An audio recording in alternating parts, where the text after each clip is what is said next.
Hey guys, welcome back. Nope, that was awful.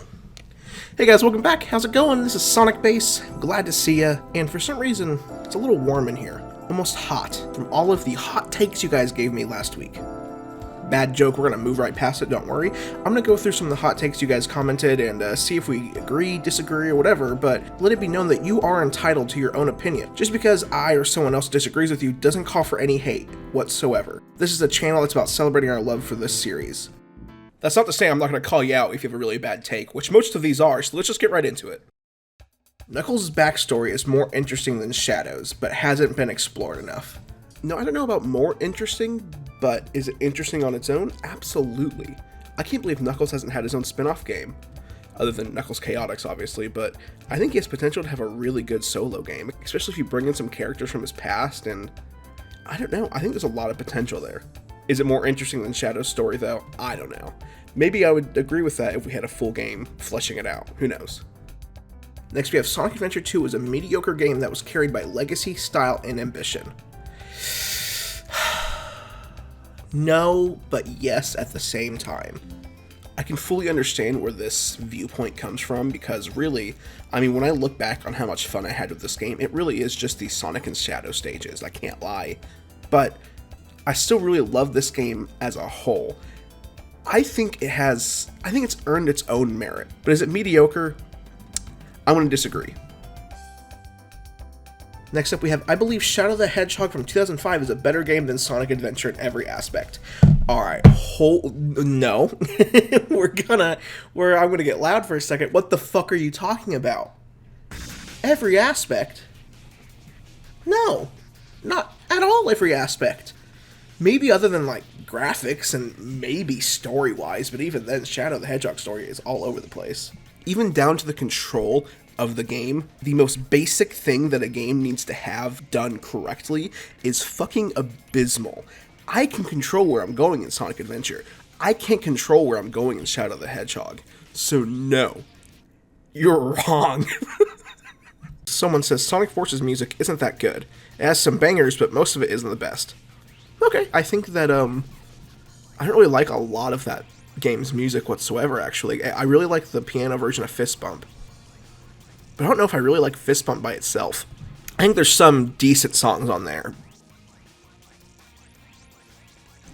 Next up we have someone saying, I actually really enjoy the boom designs more than the modern designs, and yes, I like all of them. Okay, I won't hard disagree with that. I really didn't mind the design changes that they did for Sonic Boom. I think that they looked pretty decent and they fit the characters' personalities really well. I'm glad the mainline title didn't adapt the Boom designs, but I like the Boom designs a lot though, so I probably wouldn't be too upset if that actually had happened all the way back when Sonic Boom originally came out. Rise of Lyric cutscenes are better than Sonic Frontiers cutscenes? Maybe, kind of, sometimes. I think that they both have some pretty good cutscenes. I'm assuming are you meaning animation-wise? If it's animation-wise, I think they both have some okay animated cutscenes. Maybe Rise of Lyric has better, but they're both really guilty of having some stilted-ass animation in some cutscenes, so that's kind of hot. That's not too hot of a take, though. That's not too bad at all.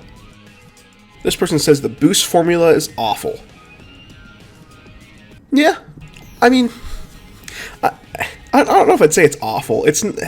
I miss the adventure formula. I think that you can't control Sonic nearly as well as you could back during like the adventure days. But I think that they finally refined it to where I like it. Like in Shadow Generations, I love the way that game controls. It's almost like a really good marriage between the two gameplay styles. I wouldn't say it's awful, but it's not great either. Someone says the acting in Sonic Adventure 2 is better than in Sonic Unleashed. The characters sound much more natural, not painfully forced like they did in Unleashed, except for Sonic, Chip, and the background characters. No. I mean, I think a lot of Sonic Adventure 2 is really stilted. I don't know what you mean about more natural sounding. Just let it go. You just don't know when to give up, do you? What are you talking about? That emerald's mine. You got that? The Master Emerald contains special powers that neutralize the energy of the Chaos Emeralds.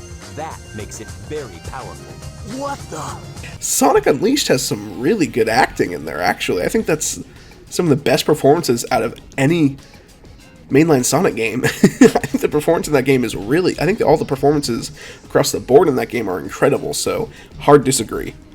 Someone says, oh damn, Sega will never put love and care in Sonic games because they know we'll buy them anyways. What are you smoking? And can I have some? What do you mean? They won't put love and care. Have you played the last 2 Sonic games that released? I mean, Sonic Frontiers isn't as polished as Shadow Generations, obviously, but like, the amount of love and care that was put into Sonic Frontiers is apparent.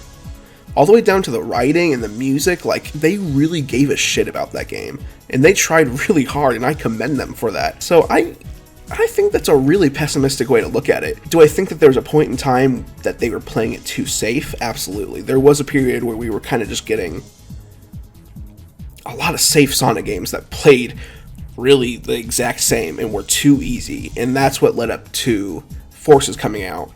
And that's where I think they finally realized, like, oh shit, this is the most fucking nothing burger of a game we've ever made. Let's try to make something better. I believe that they care now more than they have in a long time, and I can't wait to see what they do next.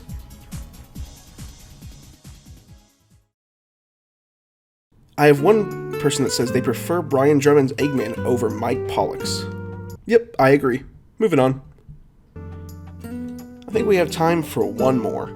Let's see here. I think that Sonic Forces is better than Sonic Adventure 2 and is a really fun game to 100%. Huh. Whoa. What? What? No, you're incorrect about that.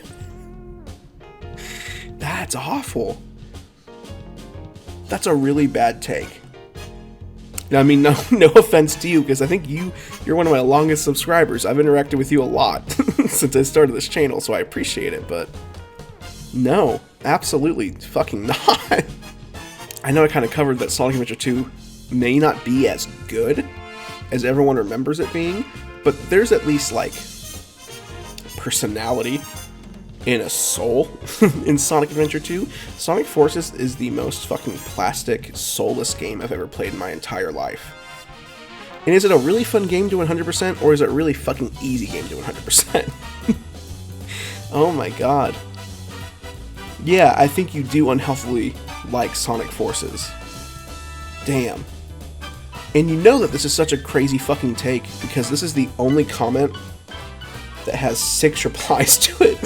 Holy shit. Yeah, no. I need to go wash my mouth out for even reading that sentence. But in all seriousness, no hate. I am overdoing it. Thank you guys so much for watching, and thank you for commenting and leaving these. These were really fun to read through, and maybe leave more on this video, and maybe I can do a part 2 to this. That'd be kind of fun, but for now, I'm Sonic Base. Thanks for watching. I'll see you guys sometime soon, hopefully. Sorry this took so long. I promise I'm not quitting. Make sure to subscribe, leave a comment. See you next time. Peace.